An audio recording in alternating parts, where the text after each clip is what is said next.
గురూపదేశ రత్నమాల అహంకార నాట్యం. ఆలోచించి చూస్తే అహం లేస్తే అన్నీ లేస్తాయని తెలుస్తుంది. అహం అణిగితే సకలము అణగిపోతాయి. ఇదే ఆది వస్తువైన భగవంతుని నియతి. వివరణ: మొదటి 2 వాక్యాలే ఉపదేశం. ఇవి నేనెవరు అనే రమణోపదేశ గ్రంథంలోని చివరి మాటలు. మహామాయలో పడి ముల్లోకాలలో జీవిస్తున్న జీవులు శవంలో పిశాచి ఆవేశించి ఆడుతున్న ఆటకు సమానము. వివరణ: తనకంటూ ఒక రూపం లేని అహంకారం ఒక పిశాచి వంటిది. ఈ శరీరం ఒక శవం వంటి జడ పదార్థం.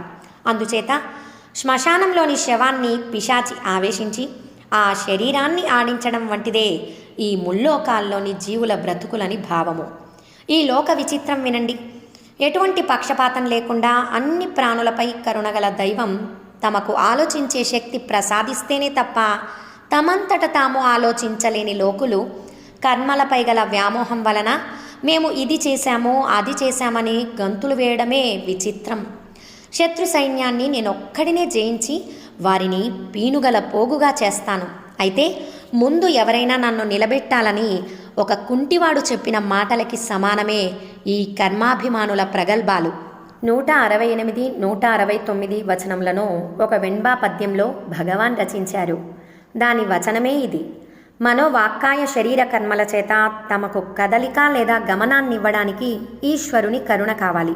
ఆ సత్యాన్ని గ్రహించలేక అన్ని రకాల సిద్ధులలో నేను మొనగాన్ని అని గర్వంతో గెంతులేస్తారు. అది ఎటువంటిదంటే, నేను లేచి నిలబడడానికి ఎవరైనా సహాయపడితే చాలు, ఈ శత్రుముఖ నాకెంత అని గుండెలు చరచుకొని చెప్పే కుంటివాని మాటల వలెనున్నాయి. ఆహా! ఒక పూచిక పుల్లనైనా కదిలించడానికి వాయువు, దహించడానికి అగ్నిదేవతలు కూడా స్వతహా శక్తి లేనివారే. అలాంటిది నేను అనే అహంకారంతో తాము ఏ కార్యాన్నైనా సాధిస్తామనటం ఎవరికి సాధ్యం? వివరణ: శివుని ఆజ్ఞ లేనిదే ఒక అణువైనా కదలదు అనే భావానికి అనుగుణంగా చెప్పారు ఈ వచనాన్ని. మాయ చేత ఆత్మస్ఫురణ అగోచరమై పాప కర్మల చేత బంధింపబడి దుఃఖించి స్వరూప దృష్టిపోయి సద్వస్తువు ఉనికిని, దాని మహిమను, అనుగ్రహాన్ని తెలుసుకొనలేని జీవులు నేను అనే అహంకారంతో చేసే ప్రయత్నాలు నిజంగా హాస్యాస్పదం. అవి గోపురాన్ని మోస్తున్నట్లు కనిపించే ప్రతిమలకు సమానం. భారమైన సామానులను తేలికగా అతివేగంగా ఎంతో దూరం ఈడ్చుకెళ్లే రైలు బండిలో ప్రయాణం చేసే బుద్ధిమంతులు తమ మూటలను నెత్తిమీద పెట్టుకొని బరువును మోస్తారా? మోయరు.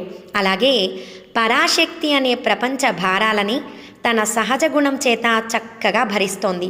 కనుక జీవులు తమ మనక్లేశాలనే భారాలను ఆ పరాశక్తిపై మోపి నిశ్చింతగా నుండటమే శ్రేష్టం.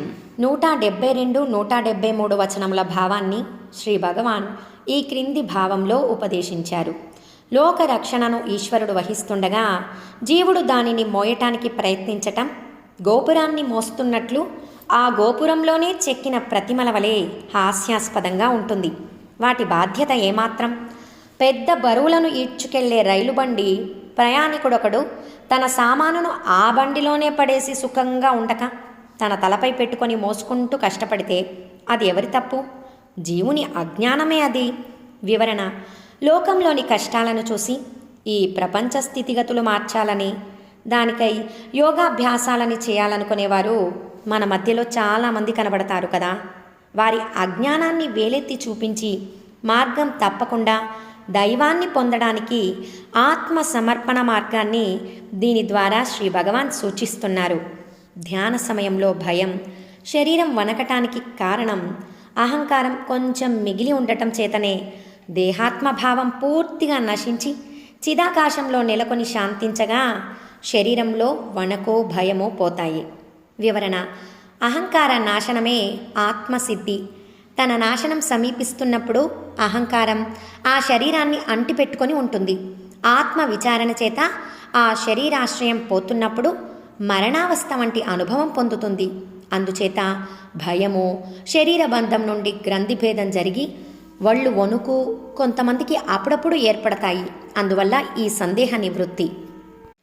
అడ్డు అదుపు లేకుండా తిరుగుతున్న దుష్ట మనస్సు యొక్క అజ్ఞానం తొలగగా కలిగిన జ్ఞానం వలన అలలు లేని ప్రశాంతమైన సాగరం వలె అహంభావం అణిగి ఆత్మాభిముఖమైన నిష్టయే శ్రేష్టము.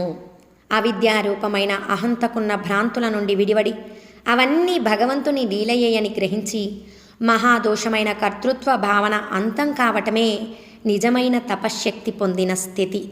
వివరణ: యోగ శక్తుల చేత గొప్ప పనులు చేయటం తపశ్శక్తి కాదు, కర్తృత్వ భావం తొలగిన స్థితే నిజమైన తపశ్శక్తి అని భావము. ఓం నమో భగవతే శ్రీరమణాయ.